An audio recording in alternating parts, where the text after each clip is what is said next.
Hello बेटा, next हमने कल बेसिक क्या क्या रिक्वायरमेंट थी फोटोसिंथेसिस की उसकी बात कर रही थी। आज हम बात कर रहे हैं मैकेनिज्म ऑफ फोटोसिंथेसिस की। हम पढ़ चुके हैं कि लाइट रिएक्शन और डार्क रिएक्शन दो फेज होते हैं। लाइट रिएक्शन आपका फोटोकेमिकल प्रोसेस, मतलब लाइट की प्रेजेंस में, photo means light, chemicals changes होना, ये डिस्कवर्ड की थी रॉबर्ट हिल ने, नोट कर लीजिएगा। Therefore it is called hills reaction, भी इसे नाम दिया जाता है लाइट रिएक्शन वाले फेज को। ग्रेना ऑफ क्लोरोप्लास्ट इसकी मेन साइट है। लाइट और वाटर चाहिए रॉ मटेरियल की फॉर्म में, और बनती क्या है? Energy currency ATP NADPH2 and oxygen. ठीक है, इट कंसिस्ट ऑफ 3 स्टेप्स। इसके भी 3 स्टेप हैं आपके पास, जैसे photo excitation of chlorophyll molecule. Chlorophyll molecule हमें पता है काम कर रहे हैं, लेकिन वो क्लोरोफिल मॉलिक्यूल जैसे लाइट थी तो उस टाइम पे कोई तो उसके अंदर चेंज हो रहा होगा ना, that they starts to do work, तो वो उस टाइम पे एक्साइट होते हैं, एक्टिव होते हैं। फोटो लाइट की प्रेजेंस में क्लोरोफिल का एक्साइट होना क्या कहलाएगा आपके पास? Photo excitation. During the process, chlorophyll molecules receive sunlight in the form of small energy bundles. छोटे छोटे एनर्जी बंडल्स की फॉर्म में वो लेंगे, जिन्हें हम फोटोन्स कहते हैं। एनर्जी मतलब लाइट एनर्जी के लिए वर्ड यूज हुआ है photon. Become excited to higher energy level, ये जैसे सिंपल है, ये इलेक्ट्रॉन्स आपको पता है आउटर शेल में गए और वो एक्टिव, मतलब यहाँ पे क्लोरोफिल जो है वो एक्टिव होता है। क्लोरोफिल के एक्टिव होने के बाद फोटोलिसिस, फोटो मतलब लाइट, लाइसिस मतलब ब्रेकडाउन, पानी का टूटना, इसे फोटो ऑक्सीडेशन भी कहते हैं वाटर का। This takes place in the presence of ये Mn2 positive chloride, manganese ion और क्लोराइड आयन इसके लिए मस्ट होते हैं। वो एज ए आप कह सकते हो कि जो एंजाइम वहाँ हैं उसके लिए बहुत नेसेसरी हो जाते हैं। जैसे 4H2O, ये कन्वर्ट हो रहा है आपके पास 4H positive plus oxygen 4 electron plus 2H2O। ये 4 ही क्यों लिया? क्योंकि 4 पानी के मॉलिक्यूल जब टूट रहे हैं तब एक ऑक्सीजन का मॉलिक्यूल रिलीज हो रहा है। अगर आप उससे कम ले रहे हो तो यहाँ पे ऑक्सीजन आपको उतनी हाफ में, 3/2 में, तो 2 में, 1/2 में यूं दिखानी पड़ेगी। इसलिए हमने डायरेक्टली 4 से यहाँ पे शो कर रखा है कि 4 वाटर मॉलिक्यूल जब लिए हैं आपने तो ये प्रोसेस हो रही है। ये इलेक्ट्रॉन्स रिलीज हुए, ये ऑक्सीजन, ये हाइड्रोजन आयन और 2 वाटर मॉलिक्यूल एज सच। ठीक है, ऑक्सीजन लिबरेट हुई है, हाइड्रोजन आयन जो हुए हैं वो रिडक्शन ऑफ NADP से NADPH2 बनाने के लिए काम आ जाते हैं। यहाँ देखिए एनर्जी करेंसी जो है हमारी। फोटोफॉस्फोराइलेशन, ATP बनने की प्रोसेस को नाम देते हैं फोटोफॉस्फोराइलेशन। फोटो मतलब लाइट की प्रेजेंस में ATP बनना, ATP बन रहे हैं। इट टेक्स प्लेस इन क्वांटासॉम्स, जो आपका माइटोकॉन्ड्रिया वाला स्ट्रक्चर है उसमें F0 F1 यूनिट के साथ आपके पास, मतलब रेस्पिरेशन से अगर रिलेट करो आप तो वहाँ चले जाओ, वरना अभी तो आप क्लोरोप्लास्ट पे ही रहिए।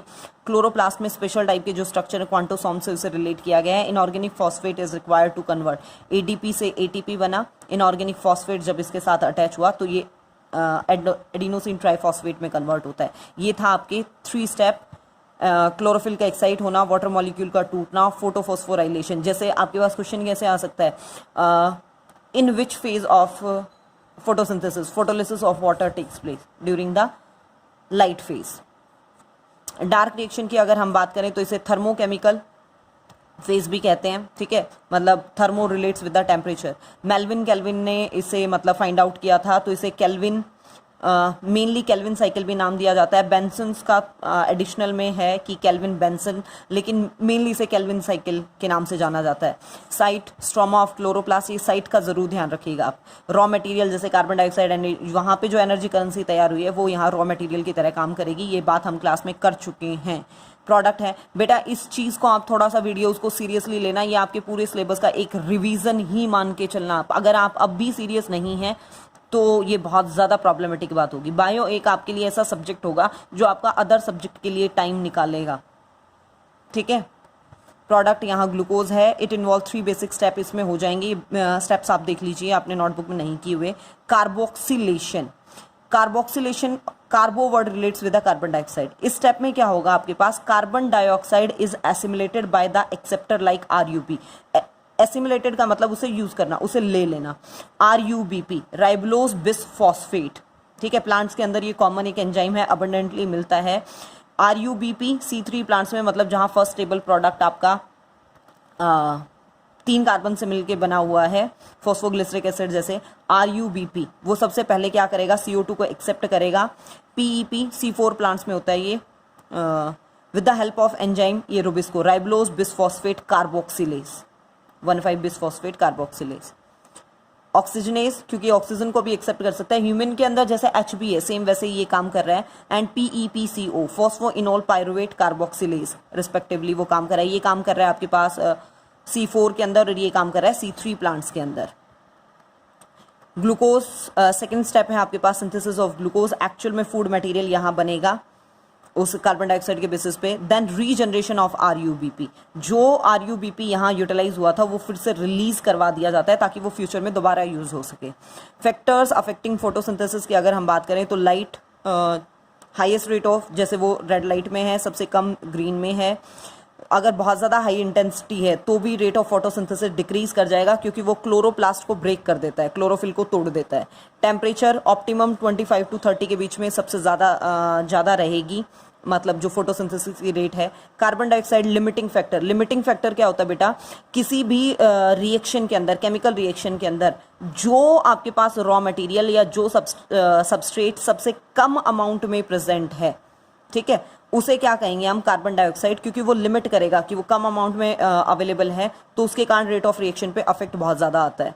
देन ऑक्सीजन, अगर बहुत ज़्यादा हाई कंसंट्रेशन हो गई है ऑक्सीजन की तो वो भी फोटोसिंथेसिस को कम कर देता है क्योंकि वहाँ फोटो रेस्पिरेशन की प्रोसेस शुरू हो जाती है।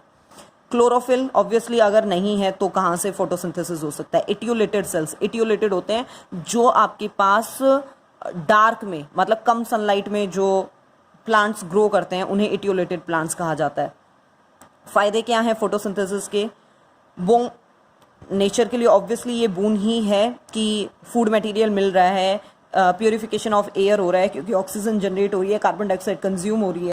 ये हैं आपके पास एक्टिविटीज़ रिलेटेड टू फोटोसिंथेसिस, ये मैंने आपको करवा रखी हैं एक्सपेरिमेंट्स के अंदर। आप फिर भी एक बार रीड आउट कर लीजिएगा। अगर आपको कोई प्रॉब्लम लगती है then I will sort out your doubts during the doubt session.